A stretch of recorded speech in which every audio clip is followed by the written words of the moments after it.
Your world has just crumbled in some way, shape, or form. Maybe politically or socially, things are going in the opposite direction that you want. Maybe some kind of personal trauma has happened, a death, a loss of a job, sickness. Some kind of problem has arisen that's made your world shake. Hi, I'm Marian Massie. I'm a clinical hypnotherapist and success coach, and I've written this book, Miracles, Karma, and Reincarnation, a handbook to purposeful living.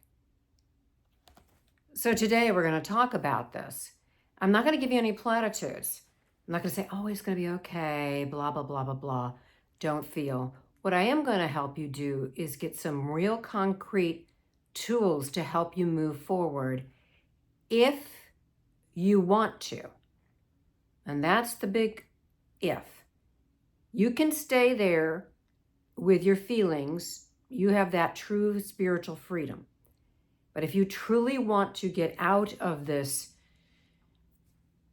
problem, this emotional quagmire that you find yourself in, you have to take steps to do so. So, in my experience, these are some of the things that can help you tremendously. One is that acknowledge the feelings that you have already. The problem I have with a lot of clients, and I see with a lot of people that are spiritual and want to see the best in life, is that they stuff things down. They say, I'm fine. I can handle it. It is what it is. And inside, they are angry. They are sad. They are grief-stricken, but they don't want to feel it. Does that sound like you? So the first thing you need to do is to acknowledge that, yeah, I am feeling angry.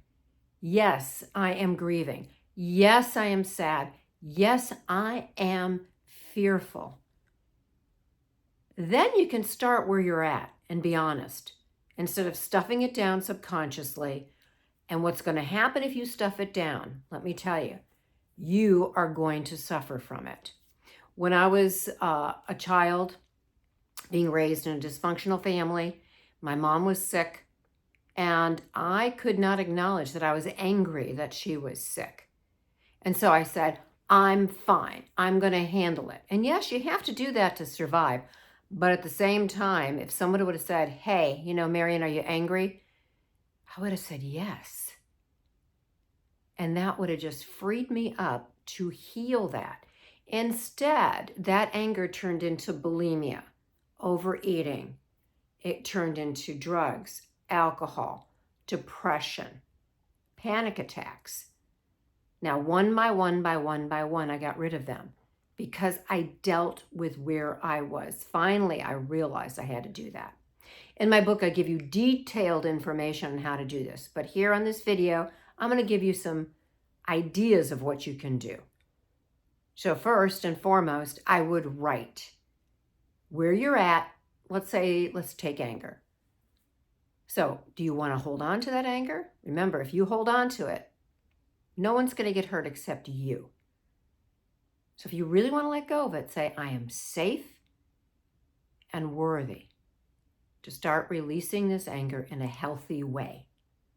I am safe and I am worthy to start releasing this anger in a healthy way. I would physically write it out because it connects to the subconscious mind.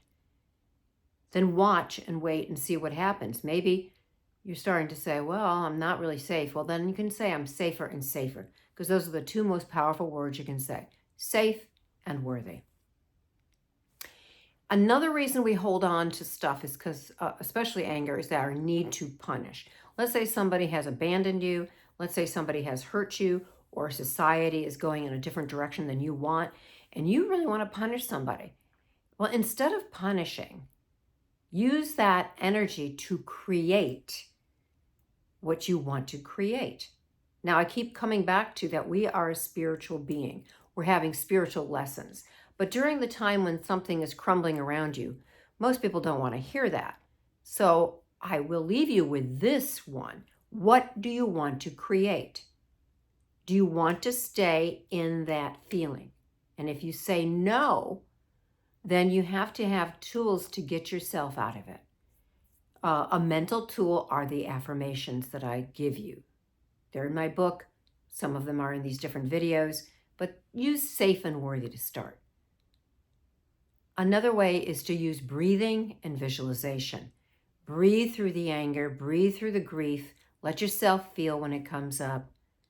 When my cat of so many years died years ago, I had to go through the grief.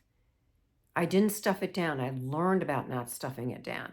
So I let myself grieve. And there's a difference between feeling now and regurgitating the feeling.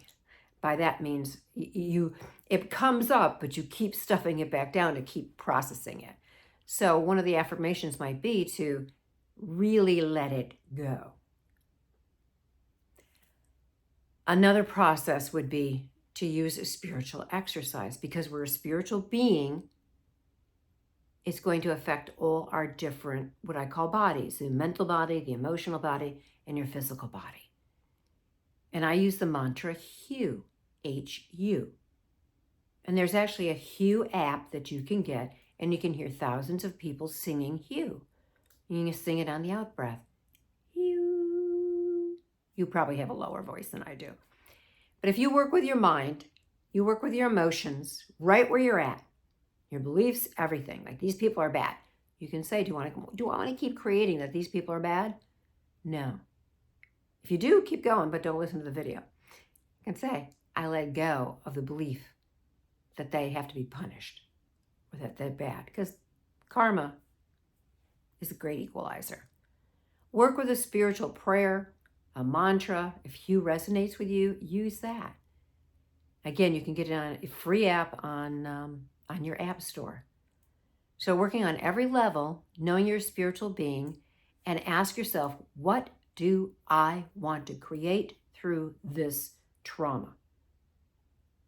What do I want to create through this trauma? I'll leave you with one more story. During the pandemic, I said to myself, what do I want to create during this? Do I want to buy into all the fear? And I said no.